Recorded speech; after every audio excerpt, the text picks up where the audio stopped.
Hello again, Year 12 Method students. Welcome to another lesson on differentiation. In this exercise or this video, we're going to look at maximum and minimum problems. So problems where we're applying our ability to find maximums and minimums of functions to sort of real life or worded application questions. So you can think of lots of things that in real life people would try to minimize, things like costs or the amount of material that might be required to make something. And in lots of cases, there's things that we would try to maximize in real life, something like profit or sales or the volume of a particular container or the area of land you've got to work with. So there's lots of different real world problems where you're trying to find a maximum or a minimum, where we can use calculus to kind of help us identify maximums and minimums. So in these problems, typically they tend to follow a bit of a pattern. Sometimes you'll be given a function, but if you're not, then the first step is to try to sort of set up a function. And then you use your calculus skills and your knowledge of graphs, and often you get your calculator to help you out to try to find the maximum value or the minimum value. And as always, with worded questions, read them carefully, and when you get your answer, you come back and check that you've actually answered all parts of the question. So let's jump into it. Example 1, a farmer has sufficient fencing to make a rectangular pen of perimeter 200 meters. What dimension will give an enclosure of maximum area? Now, this is a bit of a classic problem. You've got like a certain amount of perimeter to work with to make the biggest possible area you can. What we know about a rectangular pen, or any rectangular shape, is that the area itself will equal length times width. And the perimeter will equal 2 lots of the length plus 2 lots of the width. Right, so we're looking at a rectangle, albeit a poorly drawn one, where we've got length and width and those two formulas. Now, from the information that's given, we're told that the perimeter is 200 meters. Okay, so even though we're talking about trying to find a maximum area, we're actually going to start with perimeter. And the fact that we know the perimeter is 200 lets us say that, okay, 2L plus 2W equals 200. And this gives us a really important relationship between L and W.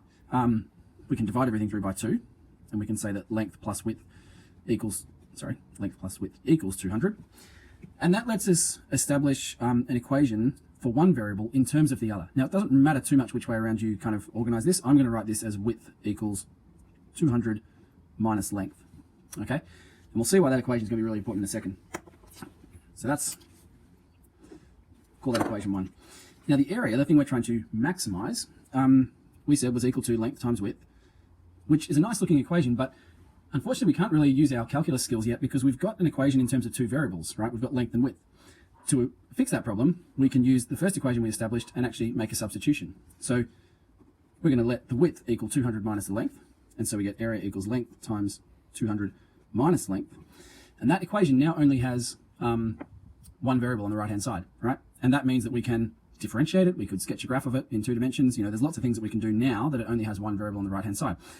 And so if we're trying to find the maximum area, well, actually what I'm going to do first, I'm going to expand this. And if I want to try to find the maximum area, I'm going to say that for the maximum area, I would work out dAdl and let it equal 0. Okay, because that will help me identify the maximum turning point of this function. And so we let we don't let dAdl equal 0 yet. We've got to work out what it is. So dAdl would be 200 minus 2L. We let that equal 0, and we solve for L. So we get 200 equals 2L, and L equals 100. Right, so that's given us the length that will produce the maximum area. Okay, the question, this is where you do go back and read the question carefully. The question says, what dimensions will give an enclosure of maximum area? So we're actually being asked for the dimensions, which means the length and the width. We've got the length. To get the width, we can go back to this first equation here. Width was equal to 200 minus the length. So the width equals 200 minus L, 200 minus 100. And what do you know? The width is also 100. Right, so the final answer to the question, and I haven't got much room to write a nice final answer, so I'm just going to circle length is 100, width is 100. And you might have come across this fact before, but if you've got a certain amount of materials to make a rectangular kind of shape, right, so you've got a certain amount of perimeter to work with, the way to maximize the area is to make it a square. And that's what's ended up happening here. All right, let's push on to another example. This one's another measurement one, and pretty common for these questions to involve measurement in some way. A cylindrical, so a tin can that is a shape of a cylinder, closed at both ends, has a surface area of 100 centimeters squared. Part A, the question says, write down an expression for the height of the tin can in terms of the radius r. So we're looking at a cylinder, and if it helps, and often it will help, you can just draw a quick sketch of whatever you're working with. We're letting the radius equal r and the height equal h.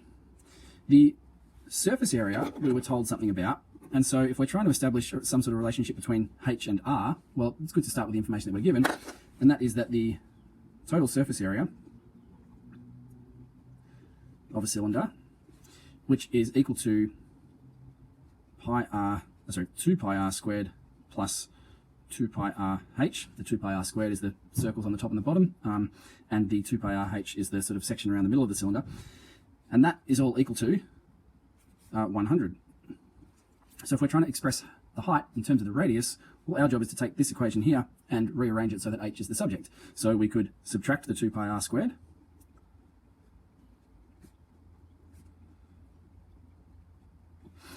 right, and we can also just divide everything through by 2 pi r. And so we get h equals 100 minus 2 pi r squared over 2 pi r. It's not necessary to go too crazy with simplifying or anything like this, but given that we've got a factor of 2 in the numerator and the denominator, I'm just going to do one simplification step, which is just to divide each term by 2. So there we go, we've expressed h in terms of r, and now in part B we're being asked to find the maximum volume of the can, the length of the radius when the volume is a maximum, and the height of the can when the volume is a maximum. So we're trying to find maximum volume, which means we need to have volume equals something, right? Whatever you're trying to maximize needs to be the subject of your function. So we're trying to maximize volume. We know that for a cylinder, in general terms, volume is equal to area of the base, which is pi r squared, times the height of the cylinder. And now, similar to what happened in the first example, this equation here, which originally has 2 variables on the right-hand side, because of this other relationship we've established, we can write it in terms of 1 variable only. So we can rewrite this as pi r squared times 50 minus pi r squared over pi r. Okay, so that's our function for the volume. And for the maximum volume, we're going to work out the derivative, which for this question would be dv dr, derivative of the volume with respect to the radius, and we're going to let it equal 0, right, to work out our maximum. Now this one's a calculator question, so let's use the calculator to help us out here. I'm going to do the graphing and number crunching in my main screen. I'll try to get this so you can kind of see what's going on, but also still see the function that we had. Right, so we're going to use y's and x's rather than v's and r's. We just have to remember that y is the volume and x is the radius. So we've got pi x to the power of 2. Shift divide is a handy little function if you didn't know about it for inputting a fraction. And we've got 50 minus... Oh, it's not going in the right spot, is it? 50 minus pi x squared over pi x. Put that in standard mode. So we've got a couple of options here for how we can differentiate and work out the maximum. We can use action calculation diff. Okay, we can differentiate the rule for the volume, and we want to let this equal 0. Right, so we can say, well, let's go action advanced solve, and let's solve derivative equals 0. Right, that's one way we can work this out. Handy if we need to have our answers in exact form as well, which often you have to do.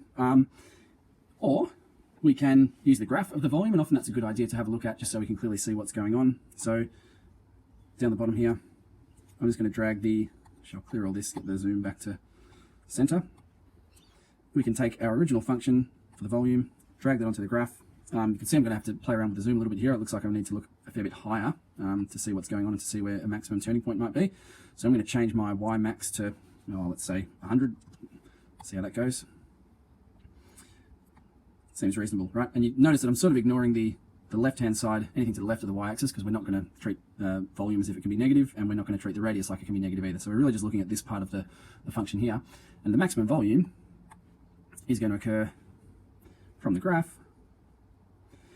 when x is equal to, and remember that x is really our radius, is equal to 2.303, and the y value, which is the value of the volume, is 76.776.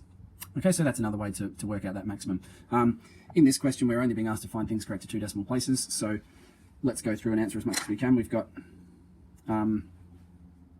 well, I guess what we should do, and it does depend a little bit on how many marks the question's worth. If we have to show working, it's a good idea to use that derivative method. So we worked out the derivative was negative 3 pi r squared plus 50. So dv dx was negative 3 pi r squared plus 50, and if we want to show that that was equal to 0, then we can write down our value for the radius. Again, we had it on our graph as 2.30. If we were doing it straight from the main screen, I could just pop this in decimal mode because the question specified 2 decimal places. And obviously I'm only going to take the positive answer there, so 2.30, I think it was 2 decimal places. Yep. So r equals 2.30. So you can see we've let the calculator do the hard work here, but if it's a 2 or 3 mark question, we've still shown steps of our working out to make sure we're getting those working marks. Okay, so that's the radius when we get a maximum volume.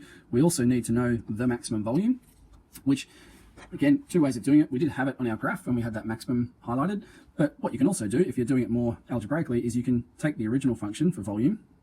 Right, I'm going to drag this down a little bit. My calculator will scroll for me. There we go. And we're going to say, okay, calculator, evaluate that. I'm going to say math3 vertical line. Given that, x equals all this. Right, so we're just subbing that x value in, or the value of the radius. And that was the value we had on our graph as well. So 76.78 for the volume. 76.78. And the other thing we have to answer is the height of the tin can when the volume's maximum. So we're going to go back to our rule for height, which was this one here, okay, and sub in r equals 2.30 to work out the height. So we get a little bit creative with our, not creative, sneaky, cheeky, whatever you want to call it, shortcutty. That was the expression for the height. We just drag that down to a new line and actually copy paste as well this, given that x equals 2.3, etc. Sub that in, and our height is 4.61 to 2 decimal places. Right, so if we want to make our answer really clear here, part 1, the maximum volume, the max volume is 76.78 centimeters cubed. For part 2, the radius that produces the maximum was 2.30 centimeters, and the height was 4.61 centimeters. There are a couple more examples in this section, but we might make them into a separate video. This might even be enough for you to kind of get stuck into some questions of your own, but if you want to watch the next video, you'll see a couple more examples of these sort of maximum minimum problems, and they're definitely good to see because these questions come in all kinds of shapes, sizes, and types. Cheers, we'll see you in the next video.